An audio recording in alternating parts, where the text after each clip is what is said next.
ভগবতে বাসুদেবায়। ওম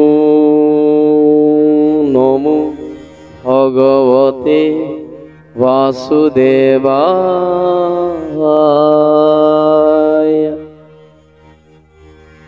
প্ৰণাম প্ৰভুসকল, আজি মোৰ পুনৰবাৰ ইউটিউব চেনেললৈ সকলোকে স্বাগতম জনাইছোঁ। হৰিদৰ্শন ইউটিউব চেনেললৈ সকলোকে স্বাগতম জনাইছোঁ। আৰু আজি ক'বলৈ আহিছোঁ, আলোচনা কৰিবলৈ আহিছোঁ, প্ৰভাতে শুই উঠি আমি দীপ মন্ত্ৰ কেনেকৈ গাব লাগে। আমি আগৰ ভিডিঅ'ত গাইছোঁ আৰু আমাৰ প্ৰভাতে শুই উঠি আমাৰ শৰীৰত আৰু আমাৰ ভাগ্যত কিছু বস্তু কমি হৈ থাকে। এই কিছু বস্তু কমিটো কেনেকুৱা, আমাৰ সমাজত সংসাৰিক জীৱনত চলিবৰ কাৰণে ঘৰ লাগে, কাপোৰ লাগে আৰু অন্ন এমুঠি, নহয়নে বাৰু? এই তিনিটা বস্তু দৰকাৰ। ৰুটি, কাপৰা, মাখান, অৰ্থাৎ ঘৰ থাকিবলৈ ঘৰ লাগে, পিন্ধিবলৈ কাপোৰ লাগে আৰু জীয়াই থাকিবৰ কাৰণে অন্ন এমুঠি দৰকাৰ। সেইকাৰণে প্ৰভু এই তিনিটা বস্তুক আমি সৰ্বদাই কমি নহবৰ কাৰণে প্ৰভু ভগৱন্তক প্ৰাতঃকালতে স্মৰণ কৰিব লাগে। কি বুলি স্মৰণ কৰিব লাগে? আমি প্ৰাৰ্থনাটো গাইছোঁ আৰু সকলোৱে গাব। কৰাগ্ৰে বসতে লক্ষ্মী, कर मध्ये सरस्वती, कर मूले तु गोविंद, प्रभाते करु दर्शना। कराग्रे बसते लक्ष्मी, कर मध्ये सरस्वती, कर मूले तो गोविंद, प्रभाते करु दर्शना। कराग्रे बसते लक्ष्मी, कर मध्ये सरस्वती, कर मूले तो गोविंद, प्रभाते करु दर्शना। नमस्कार প্ৰভুসকল, এই বুলি আমি প্ৰভাতে শুই উঠি প্ৰাৰ্থনা কৰিব লাগে। কৰাগ্ৰে বসতে লক্ষ্মী, অৰ্থাৎ এই আমাৰ হাতখন দেখিছে নহয়, হাতৰ আঙুলিৰ মূৰতে ওপৰতে কৰাগ্ৰে বসতে লক্ষ্মী, মা লক্ষ্মীয়ে ইয়াত ভাস হৈ থাকে বুলি কৈছে। ইয়াত কৰ মধ্যে সৰস্বতী, আৰু এই মধ্য স্থানত সৰস্বতী মায়ে বিৰাজমান হৈ থাকে বুলি কৈছে। আৰু কৰ মূলে হেতু গোবিন্দ, আৰু এই কৰ্মৰ এই মূলত গোবিন্দ প্ৰভু ভগৱন্ত ঈশ্বৰে, গিৰিধাৰী ঈশ্বৰে গোবৰ্ধন পৰ্বত উঠাইছিলে, সেইকাৰণে ভগৱন্তৰ নাম গিৰিধাৰী বুলি কয়।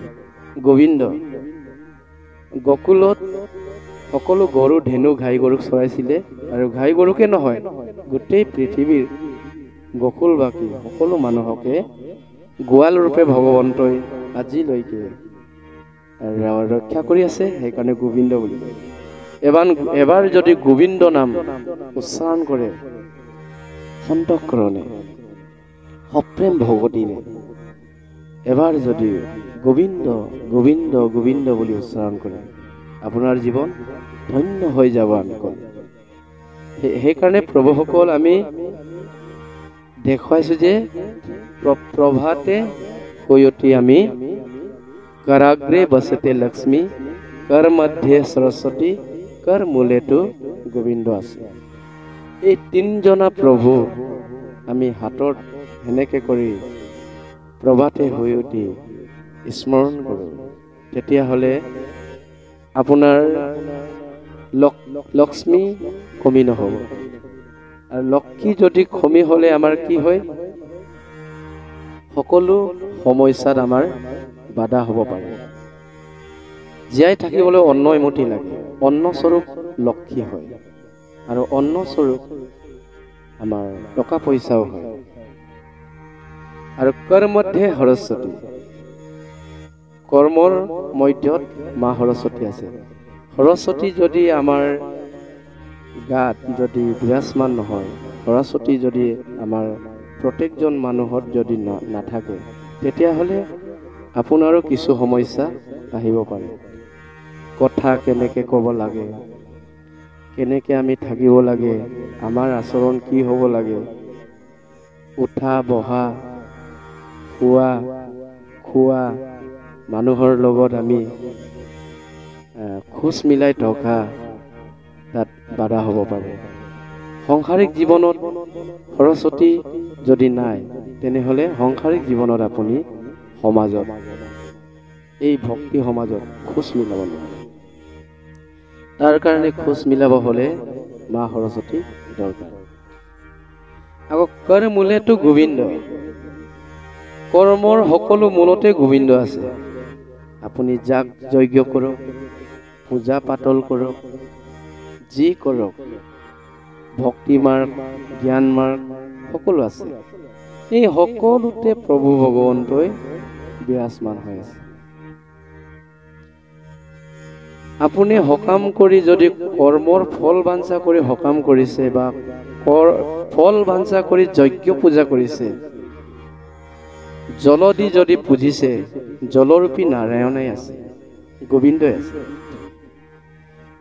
যজ্ঞ পূজা কৰি অগ্নি জুই জ্বলাই যদি আপুনি যজ্ঞ পূজা কৰিছে, এই অগ্নি যজ্ঞটো ভগৱন্ত নাৰায়ণ গোবিন্দই আছে।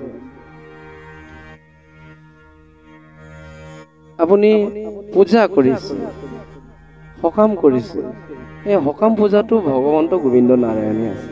গীতাত কৈছে সকলো ধৰ্মতে ভগৱন্তই বিৰাজমান হৈ আছে। সেইকাৰণে প্ৰভু ভগৱন্তই কৈছে যে তুমি কোনোবা কৰ্মৰ ফল বাঞ্ছা কৰি যদি কৰ্ম কৰিছে বা সকাম কৰিছে, পূজা কৰিছে, ইয়াৰ ফল প্ৰভু ভগৱন্তই দিবলগীয়া হয় বুলি কৈছে স্বয়ং। পূজা আৰু সকাম কৰ্মটো হৈছে দেৱতা লোকক কৰা হয়। ইন্দ্ৰ, চন্দ্ৰ, বায়ু, বৰুণ সকলো দেৱতাসকলক, অগ্নি, শনি, ৰাহু, কেতু, দেৱ পূজা, সকামবিলাক দেৱ পূজা আৰু সকাম বুলি কৈছে, প্ৰভু ভগৱন্তৰ নহয়। তথাপিও কৃপালু আমাৰ কৃপাৰ সাগৰ দৈৱকী নন্দন ভগৱান শ্ৰীকৃষ্ণ জনাৰ্দন গোবিন্দ ঈশ্বৰ দেৱতাক পূজা কৰিলে তাৰ ফল দাতা প্ৰভু ভগৱন্তই বুলি কৈছে। সেইকাৰণে কৰ মূলে হেতু গোবিন্দ বুলি কৈছে। সকলো কৰ্মৰ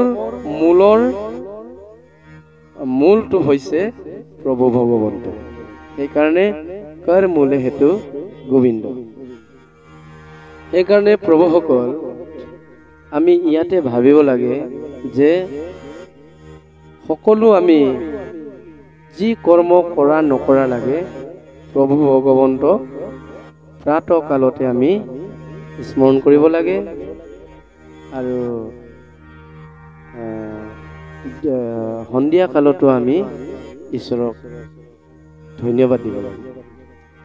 ৰাতিপুৱা শুই উঠি আমি প্ৰভু ভগৱন্তক স্মৰণ কৰি যাম যে হে প্ৰভু, আজিৰ দিনৰ ভাগত কি কৰ্ম হ'ব, ক'ত যাব, কাক লগ কৰিব, কাক কেনেকে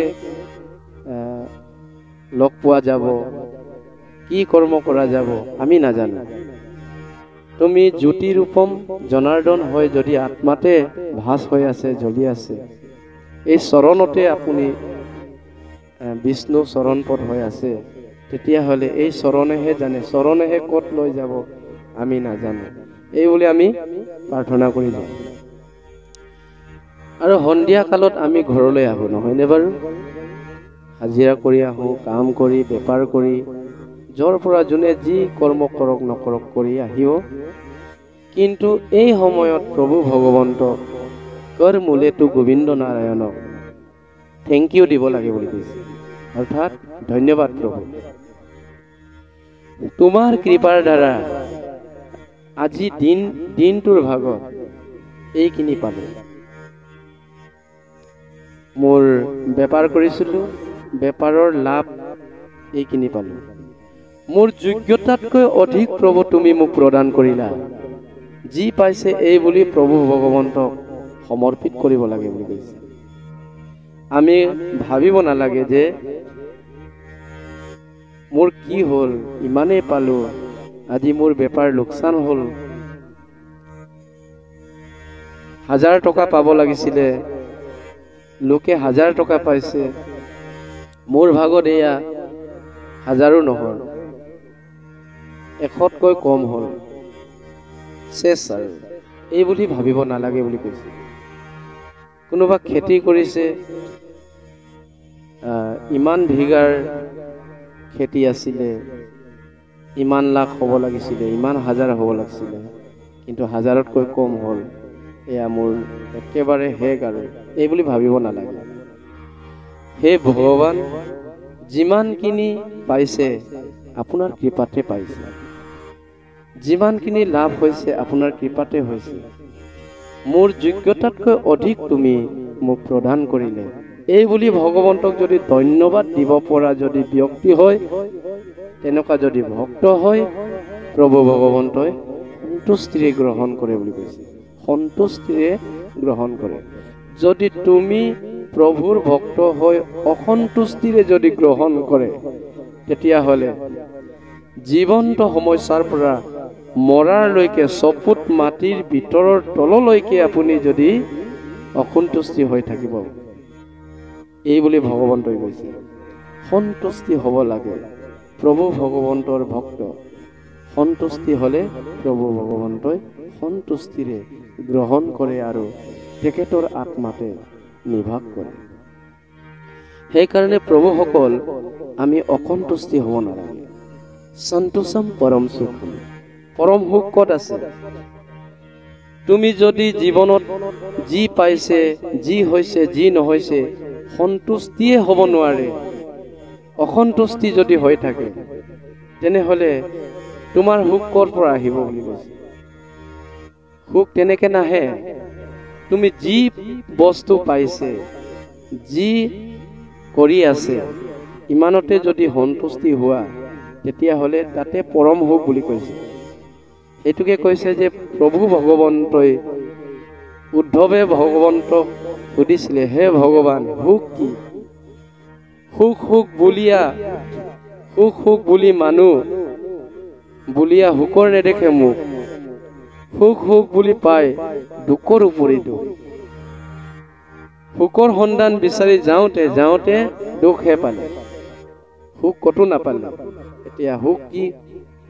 সেইকাৰণে প্ৰভু ভগৱন্তই কৈছে যে সন্তোষম পৰম সুখম, সন্তুষ্টিটোৱে তোমাৰ পৰম সুখ বুলি কৈছে। এই বুলি কৈছে, তুমি যদি যি বস্তু পাই জগতত, জাগতিক কৰ্মত আৰু সংসাৰিক জীৱনত যি বস্তু পাইছে, তাতে যদি তুমি সন্তুষ্টি নহয়, তেনেহ'লে তুমি মৰাৰ মুহূৰ্তলৈকে চকুত মাটিৰ তললৈকে তুমি অসন্তুষ্টিৰে হৈ থাকিব বুলি কৈছে। সেইকাৰণে প্ৰভুসকল, ভাগৱতৰ দ্বাৰা আমি এইবোৰ কোৱা হৈছে যে, আমি নিজে কোৱা কথা নহয়, এইবোৰ ভাগৱততে প্ৰভুৰ ভাগময় মূৰ্তি আছে। এই ভাগময় মূৰ্তিতে কৈছে যে সন্তোষম পৰম সুখম। তুমি যি বস্তু পাই, যি বস্তু যি কৰি থাকে, সেইখিনিতে যদি তুমি সন্তুষ্টি হয় তেতিয়াহ'লে সন্তুষ্টিয়ে পৰম সুখ সম্পদ বুলি কৈছে। সেইকাৰণে প্ৰভুসকল আজি মোৰ ভিডিঅ'টো ইমানতে সমাপ্ত কৰিছোঁ। আৰু ভাগৱতৰ দ্বাৰা আমি দুটামান প্ৰাত স্মৰণ কেনেকৈ কৰিব লাগে দুআষাৰমান আমি প্ৰচাৰ কৰিলোঁ। ইয়াতে অনিচ্ছাকৃত ভুল হ'ব পাৰে। এই ভাগৱতৰ দ্বাৰা কথা কওঁতে ব্যাখ্যা কৰোঁতে কাৰোবাক দুখ দিব পাৰে। ইয়াতে সকলোৱে ক্ষমা কৰিব। আৰু পিছৰ আমাৰ ভাগৱতত যুধিষ্ঠিৰৰ ৰাজ্যলাভ আৰু ভীষ্মৰ মুখ্য উৎসৱৰ কথা আমি পাম। মুখ্য মানে মুক্তি পোৱা। ভীষ্মইনো কেনেকৈ মুক্তি পালে ইয়াৰ কথা আমি পিছত আলোচনা কৰিম। প্ৰাত স্মৰণ আমি ইমানতে ক'লোঁ। আৰু সকলোৱে সুখত থাকিব, সকলোৱে নিৰোগী হৈ থাকিব, সকলোৰে সুস্বাস্থ্য সুকামনাৰ অৰ্থে আজিলৈ ইমানতে ভিডিঅ'টি সমাপ্ত কৰিলোঁ। নমস্কাৰ।